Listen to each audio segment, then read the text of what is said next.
가정은 두 남녀가 결혼으로 비롯됩니다. 어저께도 신일수 목사님이 저기 성결교회에서 자녀가 결혼한다고 해서 갔는데 교회를 보니까 성결교회를 보니까 엄청 크게 잘 지어놨더라고요. 성수동의 성락성결교회라고 해서 10층 건물에 2층은 결혼식장으로 세팅해 놓고 3층은 이제 예배실도 있고 4층, 5층, 6층 무슨 실 쳐놓고 또 주차장에 내려가 보니까 주차장에는 한 차 200대 이상 될 수 있는 주차 공간도 만들어 놓고 주차장이 지하 2층만 있는 것이 아니라 지하 5층까지 건물을 참 잘 지어놨더라고요. 그래서 이렇게 결혼식을 예배하는 결혼식 예배를 갖다가 이제 신일수 목사님이 예배인들 주례사를 함께 하더라고요. 그래서 부모도 얼마든지 주례 예배를 들을 수 있구나. 그래서 거기 교회 담임 목사님은 이제 축도로 마치고 두 부부가 이제 결혼하는 모습을 보고 얼마나 아름다운 모습이 되는지, 또 주 안에서 결혼식을 하니까 얼마나 그 가정이 행복한 가정인지, 이와 마찬가지로 두 부부가 결혼을 시작함으로 인해서 이제 가족으로 구성되는 것이 가족입니다. 또 가족 구성들은 각자에게 주어진 의무를 어떻게 보면 잘 감당하여야 그 가정이 진정으로 행복한 가정으로 이끌어진다는 것이죠. 남편은 남편의 도리를 잘해야 되고, 또 아내는 아내의 도리를 잘해야 그 가정이 진정한 행복한 가정이 되지 않겠습니까?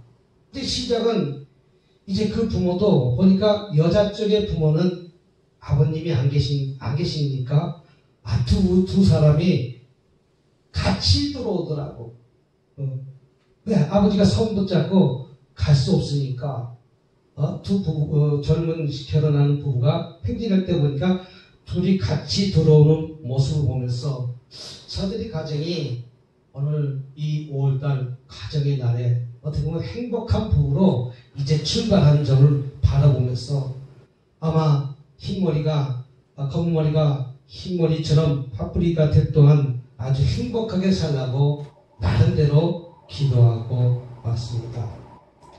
그래서 남편과 아내, 그리고 자녀에게 각각 주어진 의무가 있다는 것이죠.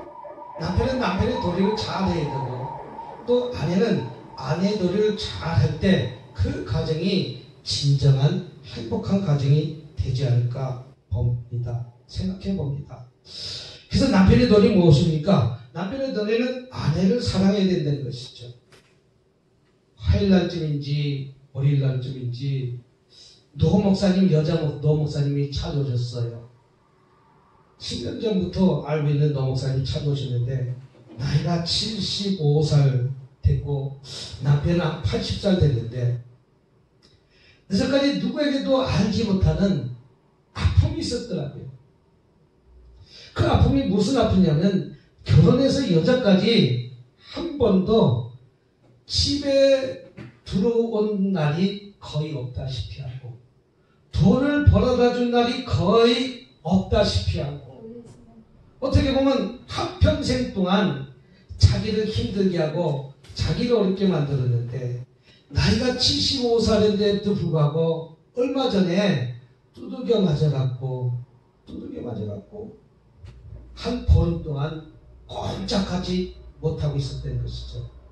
그러나 같이 살지 않는데 어떻게 알고 집에 찾아와가지고 그 아들이 하나는 조금 장애가 있어갖고 조금 3급, 2급 지체장애 3급인가 2급 정도 돼 있고 또 딸은 나름대로 결혼해서 어떻게 보면 행복하게 살지만 그 행복이 행복하지가 않다는 것이죠. 한평생 잊어버리고 살았던 그 남편이 어느 날 갑자기 집에 들어가갖고 자기를 두들겨 패갖고 부끄러워서 누구한테 말을 못하겠다는 것이죠. 그래서 이 사람을 어떻게 했으면 좋겠냐고 묻는 것이에요. 그래서 나이가 80이 돼갖고 한평생 동안 돈을 벌어다지 않았고 몇 년 동안 알지도 못한 상태에서 어느 날 갑자기 돌아가고 1,000만 원을 내놓으라는 거예요. 1,000만 원을 내놓으니 나는 1,000만 원 줄 돈도 없고 1,000만 원 줄 돈도 없고 집이 연립주택 자그마한 집이 있는데 이것을 팔아서 줄까? 라고 하면서 복도방에 내놔도 안 팔리니까 팔리게 해달라고 기도해달라는 것이죠. 그 돈을 팔아갖고 그러면 그 남편한테 1,000만 원 주면 그 남편이 자기가 영원히 호적에서 빼가지고 간다는 것이죠. 이혼하겠다는 것이죠. 이혼해주겠다는 것이죠. 이혼하는 조건으로 나한테 1,000만 원을 달라. 아니 1년에 한 번 오지 않는 남편이 어떻게 보면 그 돈에 욕심이 있어갖고 그 돈을 달라고 하면서 아내를 갖다가 그렇게 일어나지 못하도록 두들겨 패서 말하지 못한 그 아픔이 있다라고.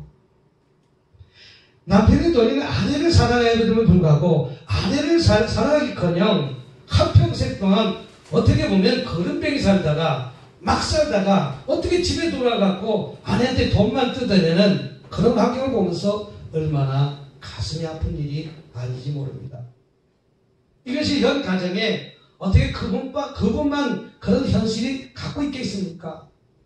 수많은 사람이 그런 고통과 아픔 속에 있다는 것이죠. 그래서 아내는 어떻게 보면 하나님이 보내주신 배필로서 남편과 아내는 주종관계가 아닌 서로 돕는 사랑의 관계인데도 불구하고 그는 어떻게 보면 아내를 갖다가 돈으로 모든 것을 줘가고 내 마음대로 내 뜻대로 생각하고 살아가는 그런 남편 같지 않은 남편이 있다는 것이죠. 에베소서 5장 25절에도 이렇게 말하고 있습니다. 아내 사랑하기를 그리스도께서 교회의 사랑이기 위하여 자신을 주신같이 하라 라고 말하고 있습니다. 진정 사랑의 대상으로 삼아야 될 대상을 어떻게 보면 폭력으로 어떻게 보면 그런 돈을 받아내는 그런 조건으로 사는 남편도 못된 남편도 있다는 것이죠. 그래서 아내에게는 무조건 복종만 강요한 것이 아니라 잘못된 가부장적인 권위에 사로잡힌 결과입니다. 그래서 제가 뭐라고 절대 돈 주지 말라고 했어요. 그 1,000만 원 주면 1,000만 원으로 끝나는 것이 아니라 그 집을 꽃감 빼듯이 다 빼먹어도 그 사람은 계속해서 그것을 목적으로 잡고 돈을 요구할 것이니까 한 푼도 주지 말고 이제 또다시 때리면 그냥 119에다 신고해버려라. 여태까지 한평생 만나도 한 30번이나 만났는지 안 만났는지 10번이나 만났는지 안 만났는지 어떻게 사는지 어디에 사는지 알지도 모르고 어느 한순간에 돈을 달라고 집에 쳐들어왔다는 것이죠. 어떻게 가부장적인 권위에 사로잡힌 결과물 아니겠습니까? 아내를 이해하고 보살피고 자신을 희생하기까지 사랑한다면 진정 행복한 가정이 될 줄 믿습니다. 그러나 그렇지 못한 가정이 오늘 깨어진 가정이 너무나 많다는 것이죠. 그래서 베드로전서 3장 7절에도 이렇게 말하고 있습니다. 베드로는 아내를 연약한 그릇이요 귀히 여길 자라고 표현하고 있습니다. 아내는 연약한 그릇이고 귀히 여김에도 불구하고 그렇지 못한 삶을 살고 있다는 것이죠. 아내를 인해 자손이 번성되기도 하며 또 가정이 화목이 유지되기도 합니다. 그러므로 남편은 아내에 대해 순결을 지키고 아내에 더 족하게 여기게 될 줄 믿습니다. 할렐루야. 저는 제 아내가 다시 태어나도 저랑 결혼한다고 하대요. 참 행복하지 않습니까? 다시 태어나도 저랑 결혼한대요. 그래서 왜 다시 태어나도 저랑 결혼하냐고 물어봤더니 이리 와도 저리 와도 당신같이 순진한 남편이 어떻게 이름 보면 이름도 바람피고 저런 보면 저름도 바람피고 저런 보면 저렇게 속썩이고 어떤 사람은 12여자를 데리고 있어도 만족하지 못하고 또 필요 있으면 집에 들어오고 뭐하고 이런 걸 저걸 수많은 걸 보지 않습니까? 그래도 저는 오로지 아내만 쳐다보니까 아내가 인정해 주지 않습니까?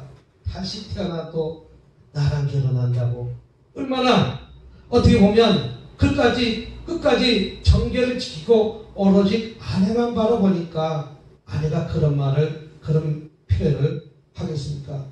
우리는 아내를 끝까지 돌봐야 될 줄 믿습니다. 아내를 돌아봐야 될 줄 믿습니다. 그러나 엉뚱한 사람들은 아내를 어떻게 보면 자기 욕구에 욕심적으로 살아가는 이들이 너무 많다는 것이죠. 또 남편은 가정을 잘 인도해야 될 줄 믿습니다. 가정을 인도할 가정의 도리는 아주 매우 중요하기도 합니다. 아브라함 같은 경건한 가정은 자손들의 복을 유업으로 받기도 합니다. 남편이 하나님을 잘 믿음으로 인해 갖고 그 자손 대대로 복받는 것과 마찬가지로 또 그 반대에 제사장 엘리 같은 가정은 자녀를 올바르게 양육하지 못함으로 인해서 결국에 저주의 가정이 되는 것을 볼 수가 있지 않습니까? 사무엘상 2장 15절 보면 교만한 자라고 표현하기도 하고 그 자녀가 엘제사의 자녀는 타락한 자녀라고 얘기도 하고 성전에서 수정도는 여인을 겁탈하는 일까지 저지르고 또 성수에 있는 물질을 자기 것처럼 마음껏 사용하는 하나님 것에 먼저 드려야 됨을 불구하고 그렇지 못한 일들을 하니까 결론적으로 블레셋 전쟁에서 자녀가 죽음을 맞이하고 또 엘리 제사장은 또 의자 앉아 있다가 나중에 목이 부러져 죽는 아주 비참한 가정으로 된 것 보지 않습니까? 가장은 먼저 가정의 본이 되어야 될 줄 믿습니다. 무엇인가 본이 되어야 됨에 불구하고 본이 되지 못하니까 그 부모를 평생 동안 원망하고 자라는 자녀들이 얼마나 많이 있습니까? 성경도 교회 감독의 자격 요건이 집안을 잘 다스리는 자, 가장은 그 집안을 돈이 있든 없든 옛날에 한 방에서 7명씩 몇 명씩 잠을 자는 그 과정에서도 그 가정은 그 아이들을 먹이기 위해서 새벽에 맞도록 밤이 맞도록 일을 해서 그 가정을 어떻게 잘 보살피는 것이 남편의 의무라는 것이죠. 돈을 많이 벌고 적게 버는 것이 문제가 아니라 내가 최선을 다해서 그 가정을 잘 돌보는 것이 남편의 도리인 줄 믿습니다. 최소한도 먹거리는 해결해 줘야 될 것 아니겠습니까? 그러나 먹거리 해결하지 못하고 우리에게도 그런 분이 얼마나 많이 찾아온지 몰라요. 우리 목사님이 처음에는 돈이 없어서 몇 푼 용돈을 집어줬더니 나중에 돈 달라고 찾아오더라고요. 그래서 돈 달라고 찾아왔는데 그 돈이 술 먹고 담배 피는 돈으로 쓰려고 그래서 그때부터 돈을 갖다가 안 줬더니 우리가 술 먹고 담배 피는 돈 줄 수 없잖아요. 목사님. 신정한 그들이 먹고 살고 복되면 쌀이라도 엎어 사줄 힘은 되지만 술 먹고 담배 드는 사람까지 돈을 줄 수 없잖아요. 아니 자기 담배 피는 돈 달라, 술 먹는 돈을 달라, 나중엔 이런 말까지 하더라고요. 그러니 그 가정이 얼마나 힘들고 남편의 도리를 잘못하니까 얼마나 어렵게 살아가고 있습니까? 남편을 취급하지 않는 그런 모습으로 살아가는 가정이 이 시대에 얼마나 많이 있는지 모릅니다. 우리는 남편들은 가족을 위해서 어떻게 보면 남편으로 인해서 아버지로 인해서 믿음직스럽게 자기의 힘을 잘 감당해야 될 줄 믿습니다. 본이 되는 삶을 살아야 될 줄 믿습니다. 두 번째는 아내의 도리입니다. 아내의 도리는 남편에게 복종해야 됩니다. 복종해서 무조건 복종이 잘 감당해야 될 줄 믿습니다. 남편을 사모하면서 경외하면서 남편에 대한 의무를 참 잘하고 또 아내로서 어떻게 보면 그 자녀를 잘 양육하는 도리를 지켜야 된다는 것입니다. 또한 자신이 머리 되는 남편에게 복종하기를 주께 다듯하라. 여기서 복종하기를 주께 다듯하는 것은 모든 것을 주께 다라 그것이 아닙니다.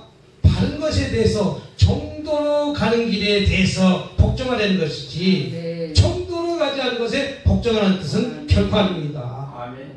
돈을 갖다가 1000만 원 내놓으라 두들겨 패고 진짜 병원에 입원하지 못하고 그러면서 보름만에 나왔다는 게 보름만에 나왔다는 것이지. 예? 그래서 500만 원 이래도 해주면 될 거다니까 어디 가서 500만 원 구할까? 저기 가서 500만 원 구할까? 집을 담보로 잡히니까 은행에 다니셔서 잘 알고 있지만 저는 은행에 다니지 않았지만 은행에 가서 대출 좀 받아보려고 집담보로 대출 좀 받아보려고 신청했더니 돈이 안 나온다는 것이죠. 직장이 없으면 돈 안 나와요. 목사님 맞습니까? 나이가 75세인데 누가 대출해 줍니까? 나이가 75세에 대출해 준 사람이 있습니다. 길거리에 정부 때 붙은 사기꾼들은 대출해 줍니다.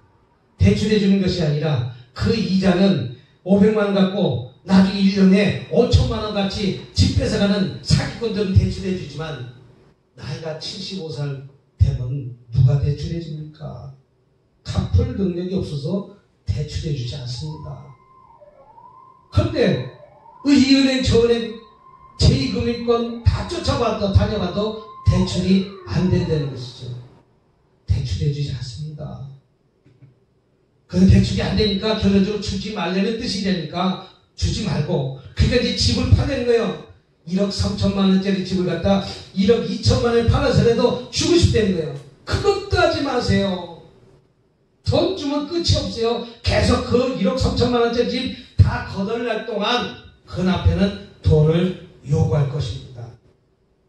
이와 마찬가지로 남편을 사모하며 경외하며 남편에 대한 의무를 다해야 되는 것이 그런 쪽의 의무까지 다하는 뜻은 결코 아닙니다. 부족한 것에 동의하다는 것은 결코 아닙니다. 또한 자신의 머리된 남편에게 복종하기를 죽게 하듯 하다. 남편의 도리에 대해서 현숙한 여인의 값은 진주보다 더한 것이라고 잠언 31장에 말하고 있는 것을 볼 수가 있습니다. 현숙한 아내는 남편을 다른 사람부터 존경받을 수 있도록 잘 보필하고 그 지아비의 면류관이 된다라고 잠언 12장 4절에 말하고 있는 것을 볼 수가 있습니다. 또 자녀를 잘 양육해야 될 점이 있습니다. 잉태하는 고통과 수고로 자식을 낳게 되는 어머니는 낳은 자식을 잘 양육할 의무가 있다는 것이죠. 잉태하는 고통이 어느 정도 심할까요? 잉태하는 고통. 저는 잉태를 해서 출산을 하지 않아서 잘 모르겠지만 별이 수천 개는 떨어져야 자녀가 나온다고 하더라고요.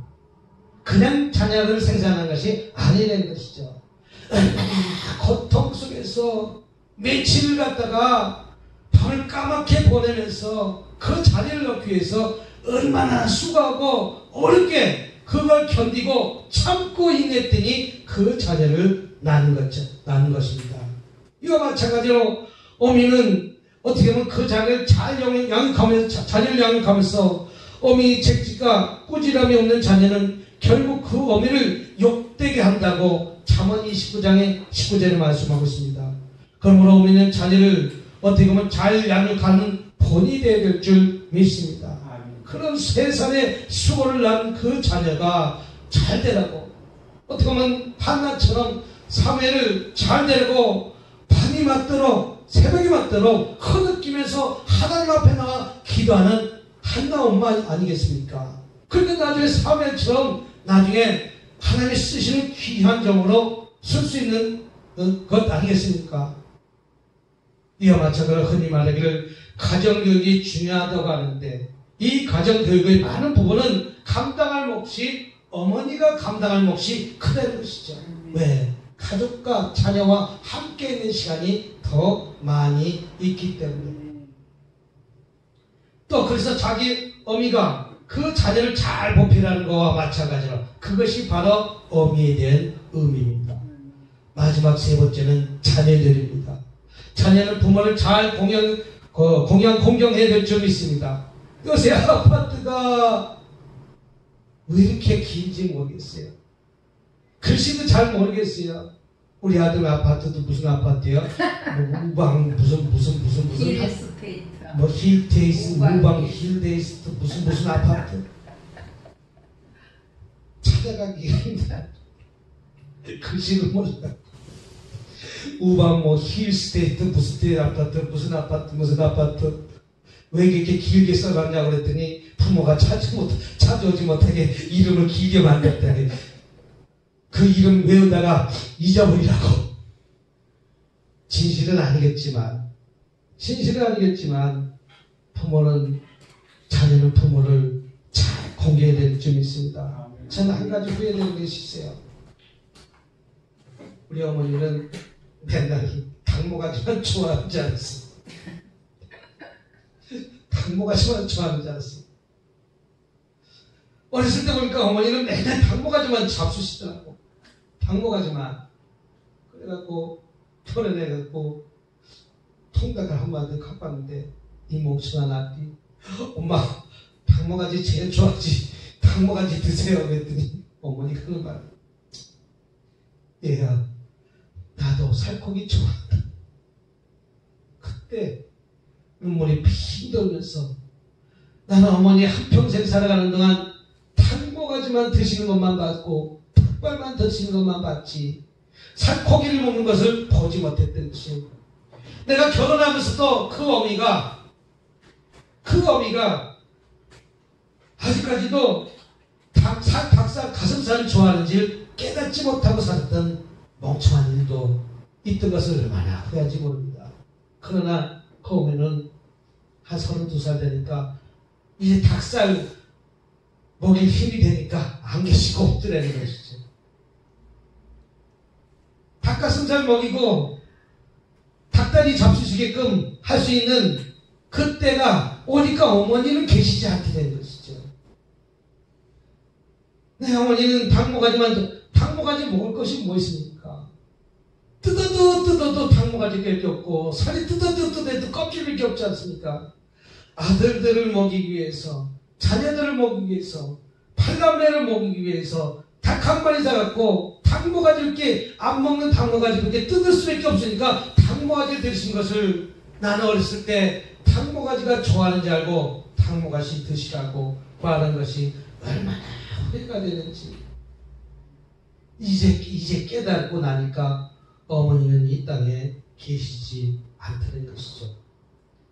자녀는 부모를 이날 태어났으며 양육되어 성장하게 되므로 자녀에서 부모는 세상 무엇과도 견딜 수 없는 소중한 분인 것을 우리는 깨달아야 될 점이 있습니다.